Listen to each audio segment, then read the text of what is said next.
Bienvenidos a nuestro seminario industrial del día de hoy, con el tema Materiales avanzados para mejorar el desempeño de los productos desarrollados por manufactura aditiva. El día de hoy nos acompaña Patricia del Carmen Zambrano Robledo. Patricia del Carmen profesionalmente se ha desenvuelto por más de 27 años en el ámbito de la docencia, la investigación y el desarrollo tecnológico en la Universidad Autónoma de Nuevo León, donde obtuvo su título de ingeniero mecánico administrador en 1990. Es miembro de los comités de evaluación de la ciencia básica, fondos mixtos, estímulos a la innovación de CONACYT, de Fondo de Nuevo León a la Innovación, de las becas CONACYT Gobierno de Nuevo León para estudios de posgrado, el Premio Tecnos del Estado de Nuevo León y de diferentes programas institucionales como lo son el Premio de Investigación y los fondos PAICI para investigación de la Universidad Autónoma de Nuevo León.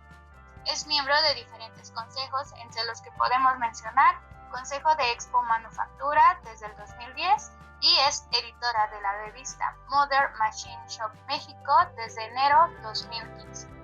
Muchas gracias. Gracias. Una breve introducción. Como ustedes saben, no tenemos el tamaño de la UNAM, pero somos una de las pocas macrouniversidades de México. Actualmente tenemos más de 214,000 estudiantes. Al día de hoy tenemos 995 investigadores reconocidos por el Sistema Nacional de Investigadores en todas las áreas del conocimiento. Tenemos más de 3,200 profesores de tiempo completo y el 97 de ellos tienen estudios de posgrado. Tenemos 43 centros de investigación y desarrollo, y parte de esta investigación o de estos proyectos que yo les vengo a presentar el día de hoy, los hacemos en esos centros de investigación y en colaboración con otros centros de investigación. O sea, trabajamos mucho definitivamente con la UNAM, con el TEC de Monterrey, con la Universidad Autónoma de Coahuila, con los centros CONACYT, CIDESI, el SICA, por ejemplo, COMIMSA.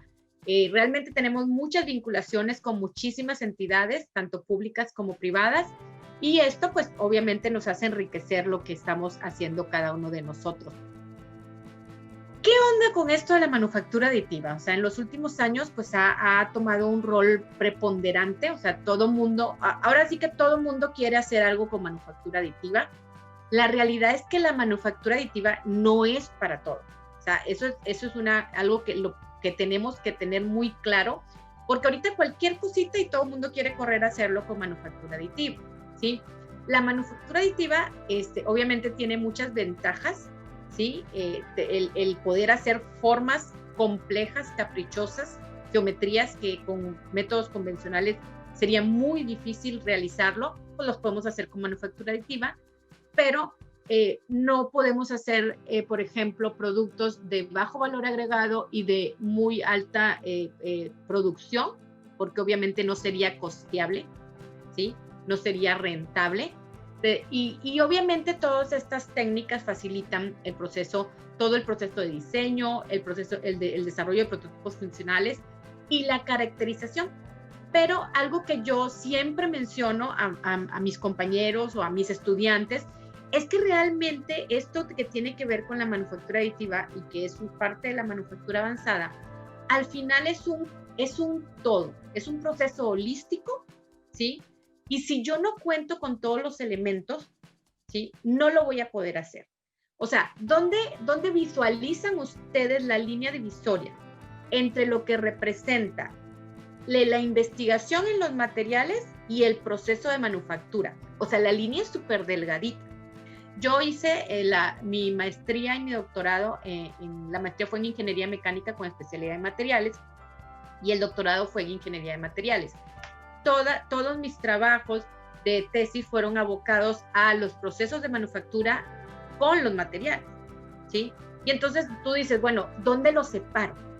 Realmente se traslapan continuamente durante todo el proceso y es lo que les comento, este proceso holístico donde toda la parte de caracterización de materiales, de conocimiento de las propiedades de los materiales para poder saber cuáles son los procesos óptimos, o sea, los procesos de manufactura óptimos que nosotros debemos utilizar y cuáles son obviamente las temperaturas, los esfuerzos que tenemos que aplicar y posteriormente todo el proceso que tiene que ver no nada más con la caracterización microestructural, que a lo mejor estamos más familiarizados, pues, sino también con toda esa caracterización dimensional, ¿sí?, del producto, con toda la parte interna que nosotros tenemos que ver que realmente el producto no tenga porosidades, que no tenga fisuras, que no tenga imperfecciones al interior. Entonces, realmente necesito yo tener un todo para poder atacar. Ayer precisamente estábamos en un panel y algo que mencionábamos muy claramente es el tema de las sinergias que tenemos que hacer para nosotros poder llevar a buen término todas estas investigaciones que hacemos, porque están de acuerdo que no en un solo centro de investigación vamos a tener el 100% de la solución. Entonces, haciendo sinergias y alianzas entre nuestras instituciones, entre nuestros centros de investigación, es que vamos a poder tener ese complemento que nos va a llevar a buen término. Aquí les muestro algunos equipos que tenemos nosotros en el Laboratorio de Manufactura Avanzada. Tenemos equipos para prototipado rápido, tanto de polímero como de metales. También tenemos algunos chiquitos de resina, tenemos mesas de medición por coordenada para hacer caracterización dimensional.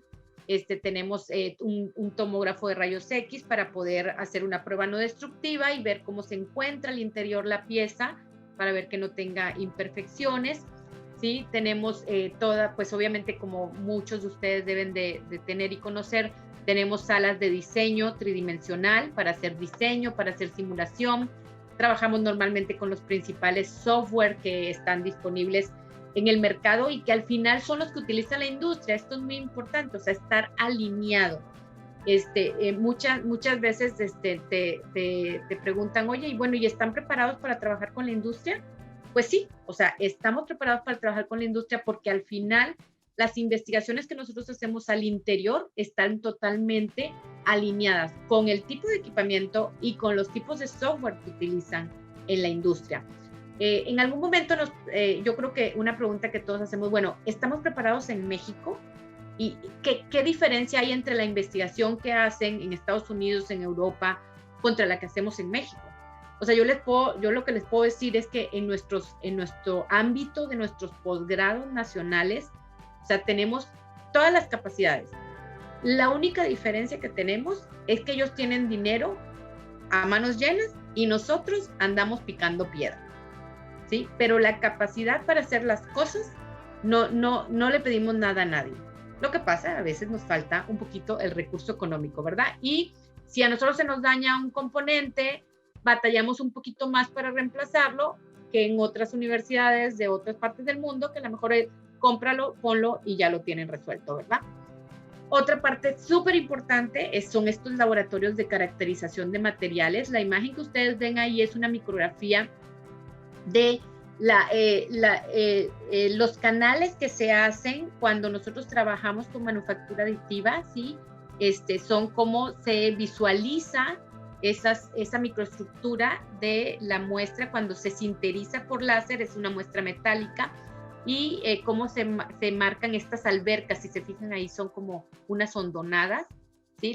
Llamamos albercas de fusión, y es como nosotros vamos a visualizar cómo se va sinterizando el material una vez que nosotros estamos trabajando. Pero bueno, necesitamos tener un laboratorio de caracterización de materiales donde tengamos montadoras, donde tengamos pulidoras, donde tengamos microscopía óptica, microscopía electrónica de barrido principalmente, ¿sí?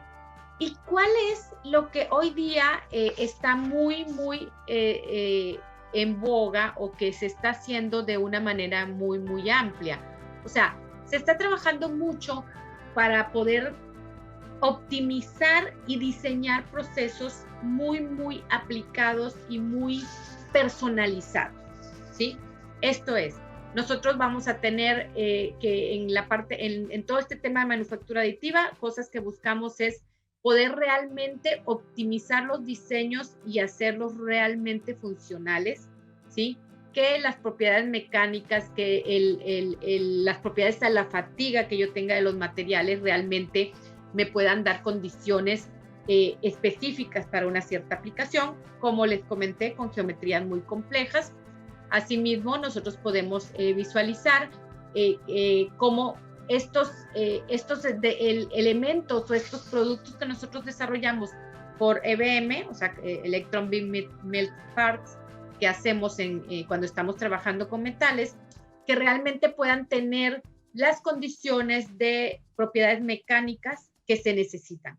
Algo muy importante es hoy día cómo generamos los mapas de ruta de procesamiento de estos polvos metálicos que utilizamos. ¿Por qué?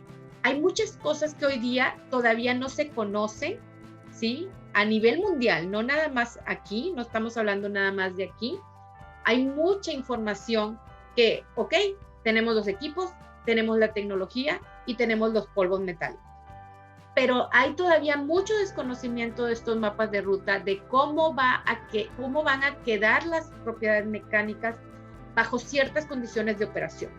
Condiciones de operación que tienen que ver con el haz del láser, con la potencia del láser, perdón, con la velocidad que se deposita, con el grosor de la capa que estamos depositando y que nos van a empezar a dar diferentes propiedades mecánicas en la funcionalidad, o las propiedades físicas van a variar.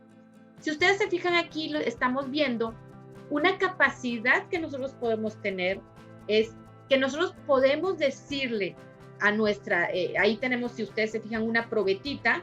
Bueno, yo puedo decirle que en un extremo se genere con una cierta potencia de láser y con una cierta velocidad, y si se fijan, hago que el grano sea un grano fino. Pero luego yo le puedo decir que en la siguiente sección trabaje con una potencia mayor, que me va a dar un grano, ¿sí? Mucho más grande, mucho más elongado, y luego puedo volver a llegar a un grano fino. Entonces yo puedo empezar a jugar con las geometrías y cómo va a ser cada parte de esa geometría que yo estoy realizando, cómo va a ser la microestructura de la misma. Claro, para esto tengo que tener el conocimiento de esos mapas de ruta de procesamiento que les acabo de comentar para poder llegar a estas definiciones. Otra parte muy importante son el fabricar con manufactura aditiva. Nosotros no podemos fabricar en el aire. Nosotros tenemos que tener soportes, ¿sí? Y algo muy importante en lo que se está trabajando es cómo diseñar estos soportes para que sean autosostenibles y para que tengamos el menor uso de material al momento de hacer estos soportes.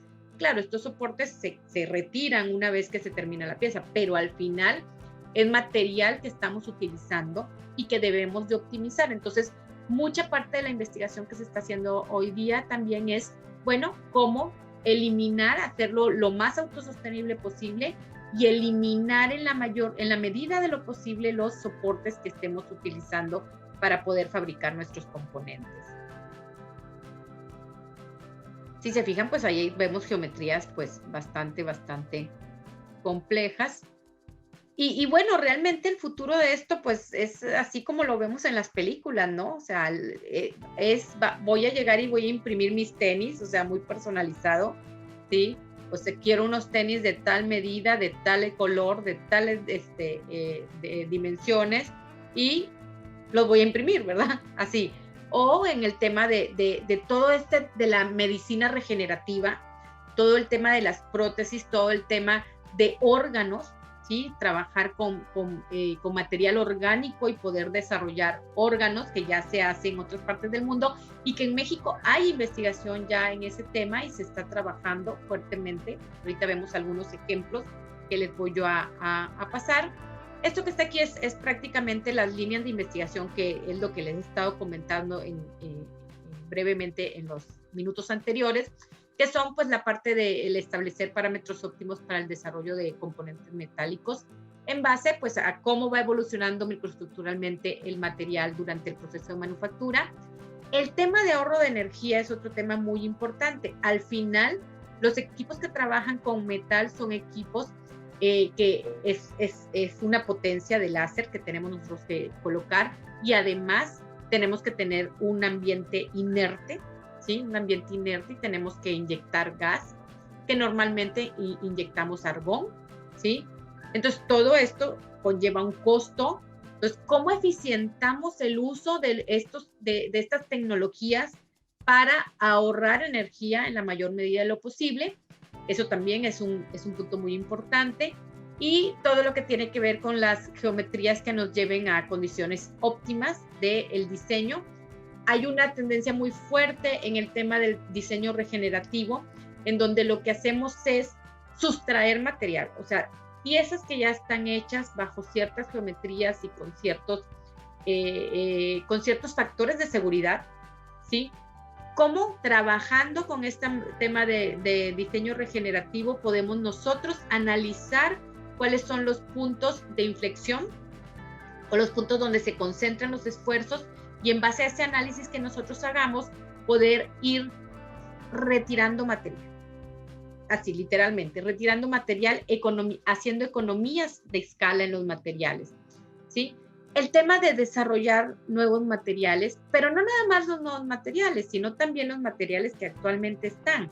Hoy día, prácticamente, el 100% de los materiales que nosotros utilizamos los traemos del extranjero. O sea, los compramos y obviamente se compran en dólares. Entonces es algo que pues conlleva mucho recurso económico. Entonces podemos nosotros desarrollar esos polvos, o sea, tenemos la capacidad de hacerlo. Obviamente tenemos, hace rato hablábamos un poquito antes de entrar a esta conferencia del tema de la vinculación industrial y de todos estos temas, que al final las universidades no somos entes productivos, ¿sí? Productivos desde el punto de vista de vender a un mercado, ¿sí?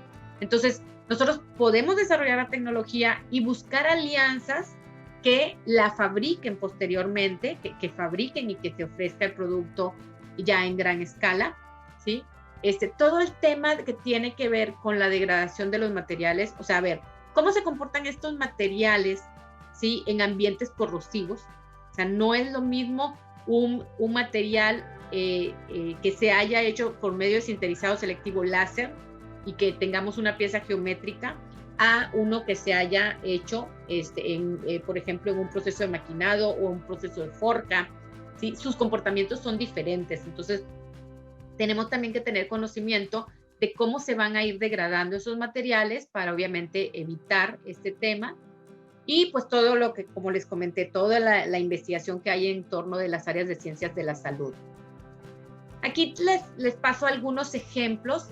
Por ejemplo, es una tesis de una estudiante de maestría, ¿sí? Que trabajamos con fibras de bambú y lo que se hizo en esta tesis fue en una matriz de PLA, de ácido poliláctico, adicionarle 20% de fibras de bambú. ¿Por qué bambú? O sea, alguien se estará preguntando, ¿y por qué el bambú? Bueno, aquí vemos un poquito las propiedades mecánicas de la fibra. Sin embargo, algo muy importante, ¿sí? Es el tema de la abundancia. O sea, no nada más las propiedades, o sea, nosotros tenemos que ver también un todo. O sea, el material nos puede dar buenas propiedades, pero además es muy abundante en la naturaleza.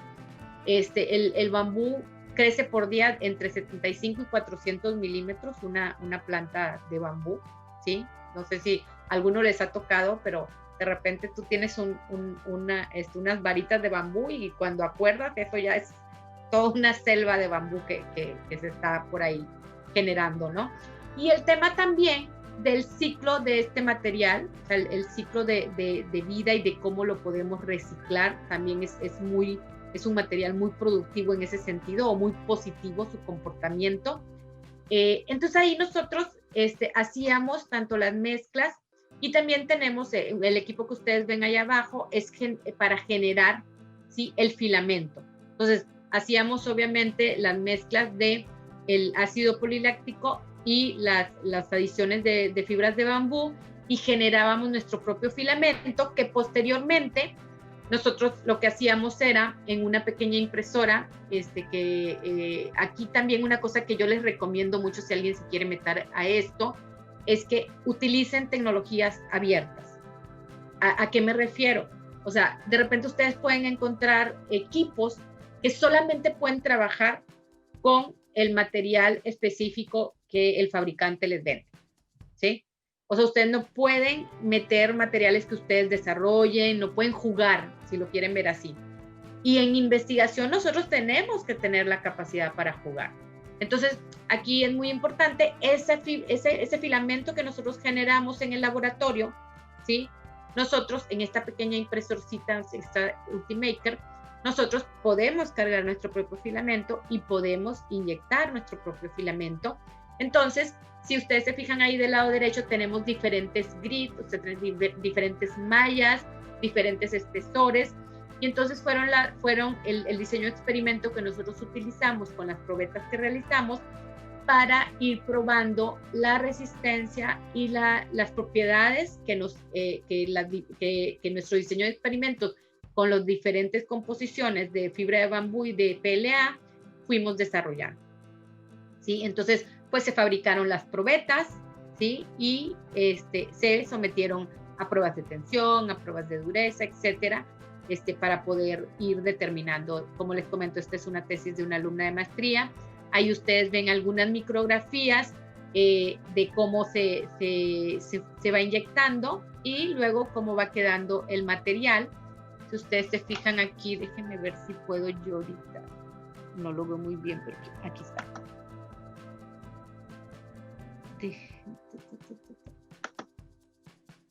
Aquí ustedes, no sé si se ve el puntito rojo que acabo de sacar aquí del apuntador. Vemos por ahí las fibras que están inmersas en la microestructura, ¿sí? del PLA. Bueno, todo esto se fue estudiando en esta tesis de esta estudiante para poder hacer pues, materiales un poco más, con mejores propiedades mecánicas, utilizando materiales naturales y que están abundantemente en la naturaleza, ¿sí? Otra tesis de otra estudiante de maestría es estudiar, hacer un compuesto de aluminio, silicio, magnesio, de una aleación de aluminio reforzado con nanopartículas de titanio. Aquí la intención de este proyecto, o más bien de este material, es aumentar la resistencia al desgaste y la dureza de la aleación que estábamos generando. Esto se hizo en un molino de alta energía para poder generar estos polvos. Aquí lo que ustedes podrían observar aquí en esta gráfica que tenemos aquí es cómo se elevó el coeficiente de fricción a mayor porcentaje de nanopartículas de titanio.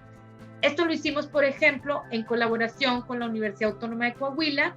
Allá tenemos un colega que tiene el molino de alta energía que nos será útil para hacer esto. Entonces, nuestra estudiante estuvo haciendo una estancia en la Universidad Autónoma de Coahuila, en Monclova, para poder generar los polvos y poder ahora sí venir y hacer todas las pruebas de difracción de rayos X, las pruebas de ver cómo quedaba la dureza, cómo quedaba la fricción de este material con respecto al material original, ¿verdad?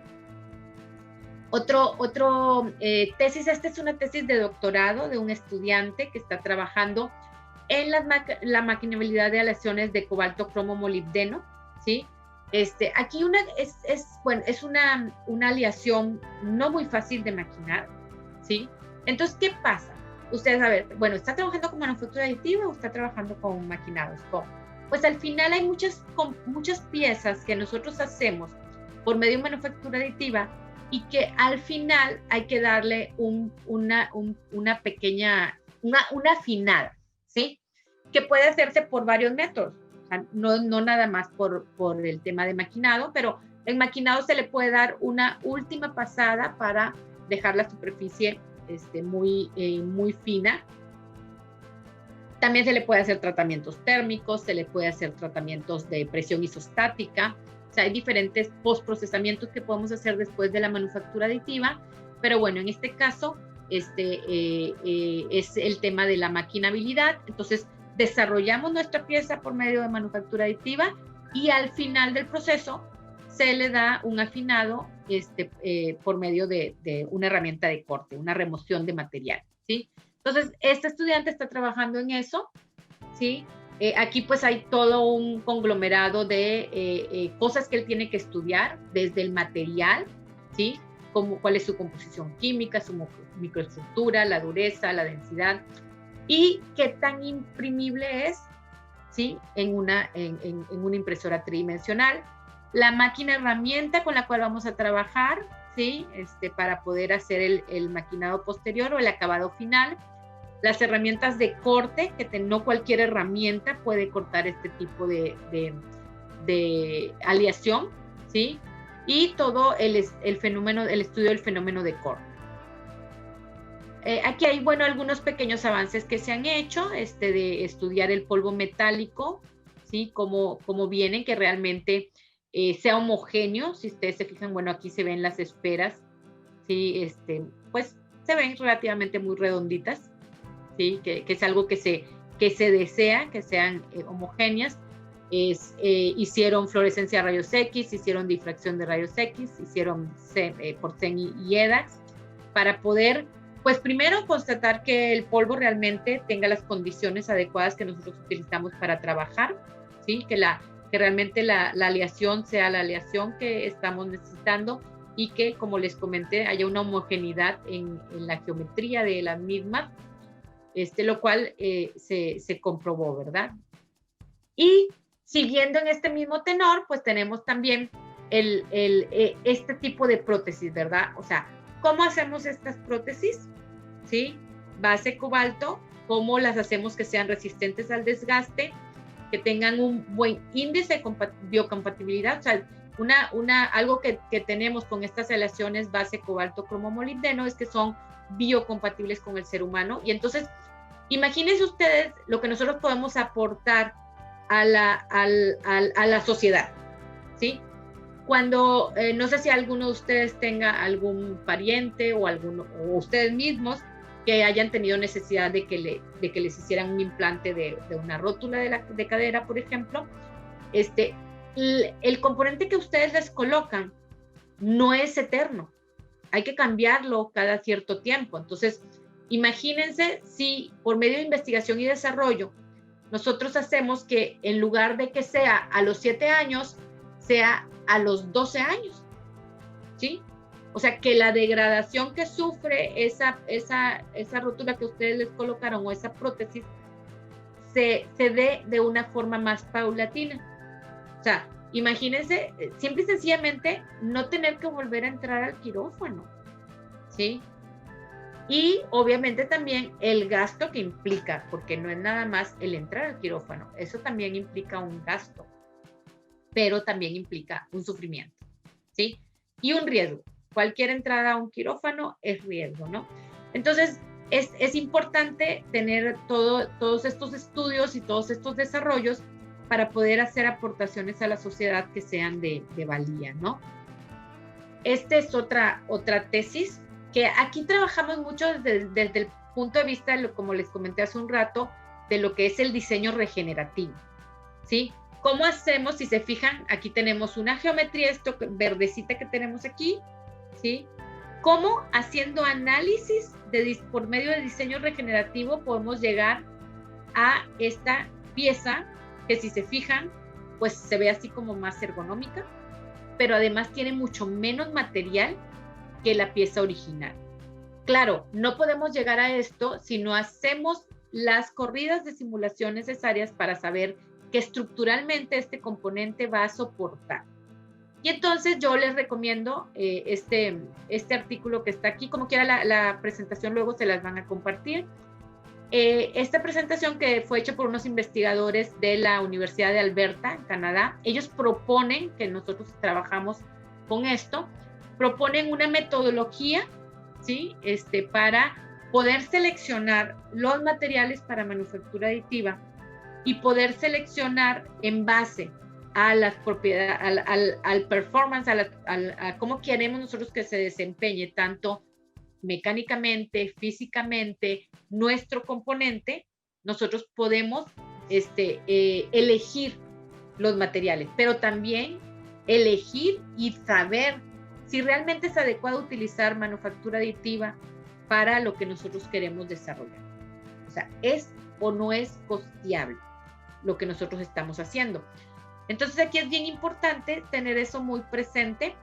Este grupo de investigadores trabaja con un proceso analítico jerárquico para establecer, le da valor a cada uno de las propiedades que estamos trabajando, y por medio de este análisis del proceso analítico jerárquico podemos establecer si es correcto o no utilizar la manufactura aditiva y la selección del material que nosotros estemos haciendo, cuáles son los mejores candidatos, ¿sí? Este que les estoy poniendo ahorita es un trabajo que hace una colega de biología con la que nosotros colaboramos. Realmente la idea o ella dirige la investigación y nosotros solamente colaboramos con ella, ¿sí? Que ella trabaja en biomateriales para poder, con medio de materiales orgánicos, ahora sí que trabajar manufactura aditiva para generar, en este caso, pues la idea final es generar órganos, generar piel, generar tejidos.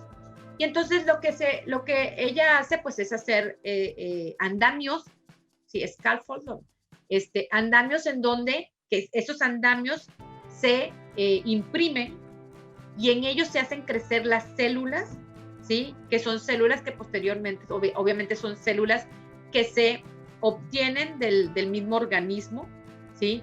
Y que nos van a ayudar a hacer el material para, imagínense, hacer un hígado, ¿sí? Hacer un riñón, hacer un pulmón, que sea 100% generado por células del mismo organismo del individuo, ¿no? O que sea muy compatible con el individuo. Entonces, es una parte muy importante que hoy día se estudia a nivel mundial para poder pues generar una solución a un problema que todos tenemos. O sea, ¿cuánta gente no conocen ustedes que necesita un trasplante de un órgano y que tiene que esperar años y que a veces se muere esperando a que pueda llegar un órgano para ser trasplantado? Entonces, esto es obviamente investigación de frontera en donde nosotros podemos dar soluciones a un gran problema a nivel mundial, ¿sí? Y esperanza de vida. Aquí tenemos diferentes tipos de andamios que se fabrican por medio de PLA, que se hacen por electrohilado, ¿sí? Y que pues obviamente podemos generar nosotros diferentes productos que pueden ser muy útiles. Aquí ustedes ven una micrografía por medio de SEM, ¿sí? De un andamio de PCL, ¿sí?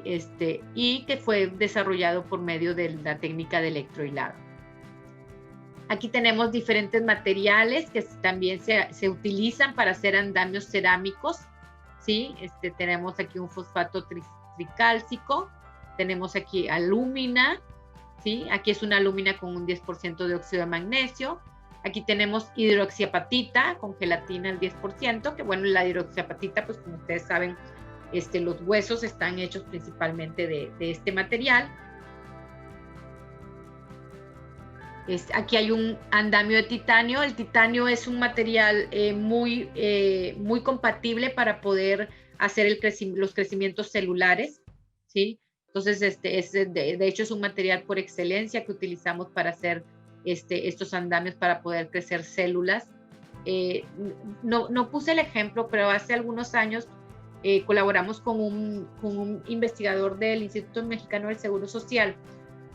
Para él es cirujano plástico y entonces él nos pidió hacer un trabajo para poder generar orejas, o sea, orejitas para los niños. Y platicando con él, es un tema no nada más, es un tema psicológico, o sea, es realmente muy fuerte el tema porque él nos comentaba que no era lo mismo que el niño no tuviese su oreja, a que al menos tuviese una oreja hecha por medicina regenerativa, aunque no tuviera un funcionamiento todavía, ¿sí? Pero que eso realmente le cambiaba la vida a un niño, ¿no? En este caso él trabajaba con niños, ¿verdad? Entonces lo ayudamos en el laboratorio a hacer las bases para que él pudiese plantar las células.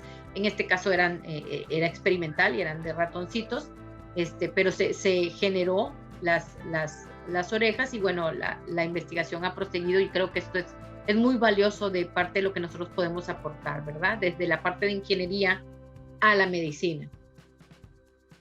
Otros proyectos que también pues son padres, que no son, es la cabeza de un pliosaurio, ¿sí? Aquí en el sur de Nuevo León se encontró lo que fue el monstruo de Ranberry.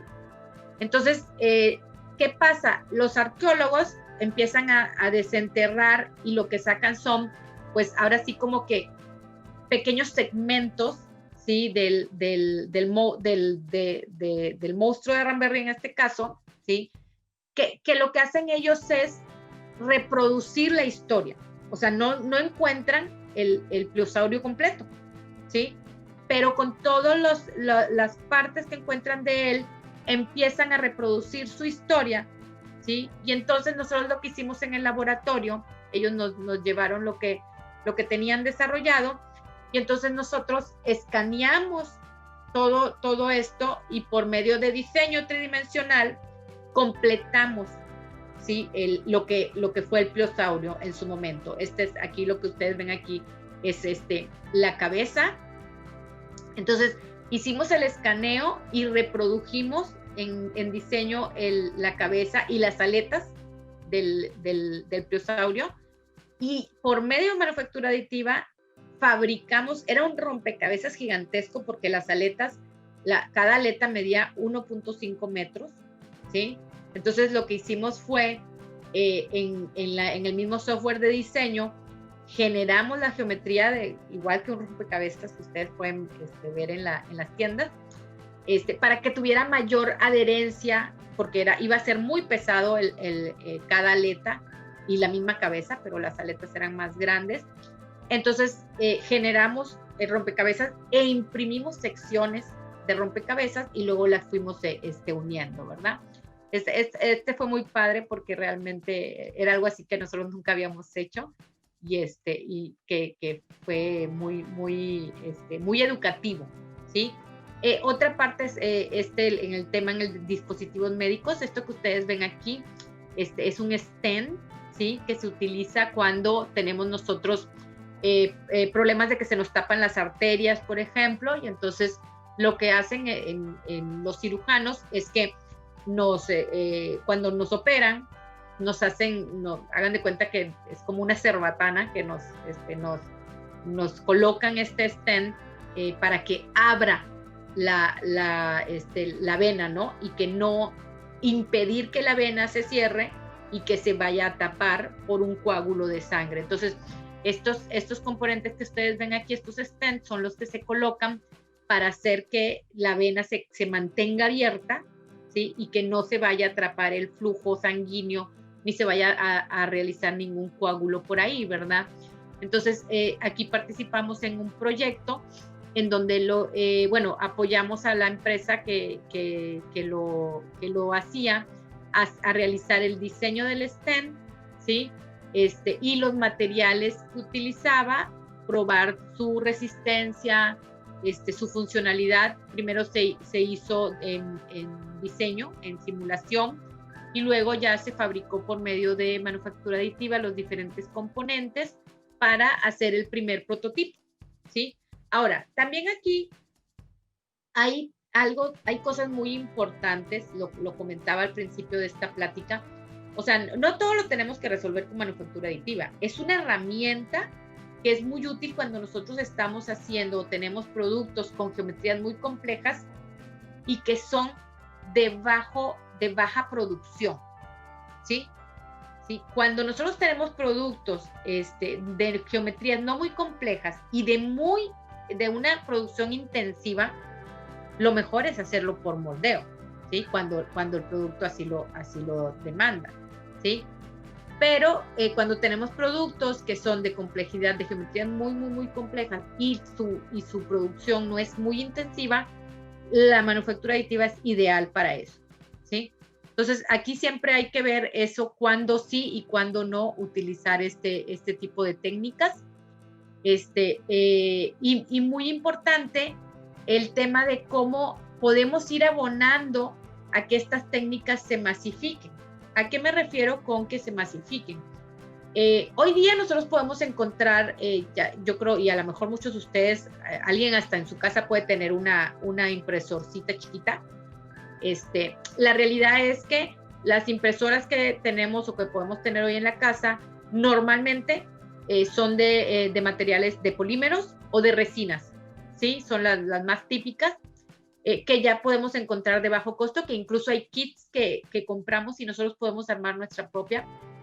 O hay muchos estudiantes muy creativos, me ha tocado ver muchos estudiantes muy creativos que diseñan y desarrollan su propio equipo, ¿sí? De manufactura aditiva, que obviamente son de gama media-baja, ¿sí? O sea, no nos pueden dar una precisión muy elevada, sin embargo, apoyan a que los individuos, a que las personas puedan ir desarrollando habilidades y puedan innovar, porque al final este es un tema de innovación, ¿sí? Entonces, ¿cómo hacemos que esto se masifique más?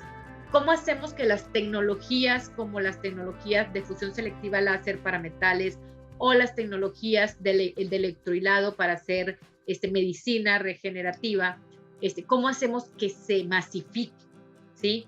¿Cómo hacemos que podamos llegar a todos los sectores y que realmente todos lo tengamos al alcance? Yo creo que ese es el reto que tenemos como sociedad, como instituciones de educación. No en cualquier lado van a poder encontrar, de hecho, tal vez sea muy poco los equipos de esta naturaleza, tanto para metales como para electrohilado, para trabajar con materiales orgánicos. Es ahí donde no los podemos encontrar tan ampliamente como podemos encontrar una de polímero o una de resina, ¿sí? Entonces, aquí yo creo que sí es donde nos toca trabajar muy fuertemente. En la UNAM ustedes tienen equipos de esa naturaleza.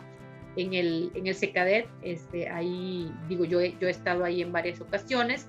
En la Autónoma de Nuevo León también tenemos equipos de esa naturaleza. En el TEC de Monterrey también tienen equipos de esa naturaleza. Pero, desafortunadamente, nosotros tenemos 2 Méxicos o 3 Méxicos, ya no sé, ¿sí? O sea, desafortunadamente también tenemos instituciones donde no encontramos siquiera laboratorios, ¿sí? Donde no tienen acceso a este tipo de tecnologías. Y entonces el tema es, bueno, ¿cómo hacemos, ¿sí? Para realmente llegar a todos los rincones de la sociedad y que no tengamos una vez tuve un estudiante de maestría, que me dijo en una clase, no me acuerdo que estábamos platicando, pero él me dijo, doctora, yo eso lo aprendí con el método imaginativo. Y yo me volteo y le digo, ¿cómo imaginativo? O sea, yo así como que, sí, el profesor nos decía, imagínense que este equipo funcionara, ¿sí? Y para todo dice que, imagínense que, o sea, nada funcionaba en esa universidad, ¿sí? O sea, o los equipos eran tan viejos y tan obsoletos que pues él todo lo aprendió con el método imaginativo. Entonces, yo no quiero que ninguno de ustedes aprenda con el método imaginativo, no quiero que ninguno de nuestros niños y nuestros jóvenes aprendan con el método imaginativo, yo quiero que aprendan con el método real, o sea, haciendo en el laboratorio, descubriendo en el laboratorio, inventando en el laboratorio. Eso es lo que necesitamos poder llegar a hacer, ¿verdad? Poder llegar a implantar y a difundir, ¿sí? Aquí están mis correos. Como les digo, esto pues es una embarradita así muy amplia de lo que se hace o de lo que hacemos en la Autónoma de Nuevo León en el tema de manufactura aditiva, y cómo, si se fijan, pues todo está ligado. No podemos separar el material del proceso, ¿sí? No podemos, la parte de diseño tampoco la podemos separar del proceso ni del material. Todo es un proceso holístico, como les mencioné, y que no pueden uno sin el otro, ¿verdad? Entonces, en cualquiera de estos 3 correos, y bueno, yo quedo a la orden de ahorita las preguntas que tengan, las interrogantes, y pues aquí estamos a la orden. Gracias. Muchas gracias, doctora Patricia, por esta presentación tan interesante para todos. Y tiene mucha razón al decir que todo está ligado con los procesos y que va más allá de nuestra imaginación. Vamos a comenzar con preguntas y respuestas. La primera pregunta es de David Padilla. Él nos pregunta, ¿qué soluciones existen para mejorar la adherencia entre capas por procesos de extensión de materiales FF, ya que vuelven al material anisotrópico? Sí, mira, aquí en el tema de la adherencia, allí algo que hacemos es elevar la potencia del láser, ¿sí? Para poder de esa manera reorientar un poco y que el material no sea tan anisotrópico, ¿sí? Aquí acuérdense que podemos nosotros jugar un poquito con la potencia del láser, con la velocidad del láser y con las capas que estamos depositando. Y entonces aquí lo que haríamos sería aumentar un poquito la potencia a fin de no generar un material tan anisotrópico, ¿sí? Perfecto, tenemos otra pregunta de Carla Gómez. Ella nos dice, ¿cuál fue la concentración de ti que emplearon en la pasta de ti gelatina para realizar el andamio? Ahí se utilizó un 80% de titanio para hacer esa mezcla, un 80%, y el 20% fue de gelatina. Ok, perfecto. ¿Cree usted que a futuro se logre evolucionar la medicina creando órganos? Sí, o sea, de hecho ya es una realidad. Ya en otras partes del mundo ya se han hecho órganos. No está todavía 100% implantado, ¿sí? Pero ya se han hecho órganos que ya están en punto experimental, ¿sí? Utilizándose, y que definitivamente esto va a ser un boom para la salud, ¿sí? Para la salud mundial. Pero ya eso ya es una realidad, el hacer órganos por medio de manufactura aditiva. Yo creo que ahorita el reto es el enlace entre el órgano y todo lo que implica colocarlo dentro del cuerpo humano y que realmente tenga la funcionalidad. Pero realmente ya esto es, yo creo que ya estamos a muy, muy pocos años de que esto ya empiece a generarse de una forma masiva, ¿sí? Pero hay muchos avances en investigación a nivel mundial en el desarrollo de órganos funcionales, ¿sí? Perfecto. ¿Qué tan costoso es producir con manufactura aditiva? Es costoso, sí es costoso, la técnica es costosa, los materiales son costosos. Sin embargo, hay una estadística, fíjate, desde el 2008 a la fecha, se tiene aproximadamente un 350% de crecimiento anual en el uso de las técnicas, de las tecnologías. Entonces, en la medida que esto va avanzando, ustedes saben, ¿no? La tecnología se va abaratando, los materiales también, es un tema de oferta y demanda, ¿sí? Sin embargo, todo lo que es las tecnologías con polímeros, las tecnologías con resinas son muy asequibles, o sea, son muy económicas ya hoy día. Lo que todavía tiene un costo muy alto son las tecnologías por fusión selectiva láser para hacer por metales o para manejar materiales orgánicos por electrohilado. Esas todavía son muy costosas. Cuesta mucho la tecnología, cuesta mucho la operación de los equipos por los gases inertes que se tienen que utilizar, por el costo de los polvos. Entonces es ahí donde yo les comento que realmente tenemos que hacer un análisis, ¿sí?, de qué tan costeable es o no desarrollar una pieza por este tipo de técnicas, porque hoy día son muy costosas. Por eso hablamos de productos de geometrías complejas y alto valor agregado, ¿sí? Y que no son de manufactura intensiva. O sea, no tenemos que hacer 5,000 piezas diarias, 10,000 piezas diarias. O sea, son piezas que a lo mejor tenemos que sacar lotes de 20, 30 piezas con geometrías muy complejas y que son para una aplicación muy, muy específica, muy importante, por así decirlo, ¿sí? Sí, por supuesto. Tenemos otra pregunta. ¿Algún consejo para los estudiantes de licenciatura que quieran iniciar su carrera en la manufactura aditiva? Pues yo lo que les recomendaría muy ampliamente es que se acerquen a los laboratorios de investigación de sus instituciones en donde se encuentren para ver quiénes están trabajando en estos temas y que se inserten en los laboratorios. Yo soy una convencida, o sea, nosotros aquí tenemos nuestro programa de becarios Entonces, los chicos que pasan por un proceso de ser becarios de laboratorios de investigación, son chicos que salen muy, muy bien formados, son chicos que no batallan para insertarse en el mercado laboral, o sea, se los pelean, las empresas vienen a peleárselos por todo lo que han desarrollado y aprendido en esos laboratorios de investigación. Entonces yo les diría que se acerquen a sus profesores, a los investigadores, que pidan, no sé cómo funciona en otras partes, aquí las puertas del laboratorio están abiertas, y el chico que llega, toca y quiere colaborar, es bienvenido.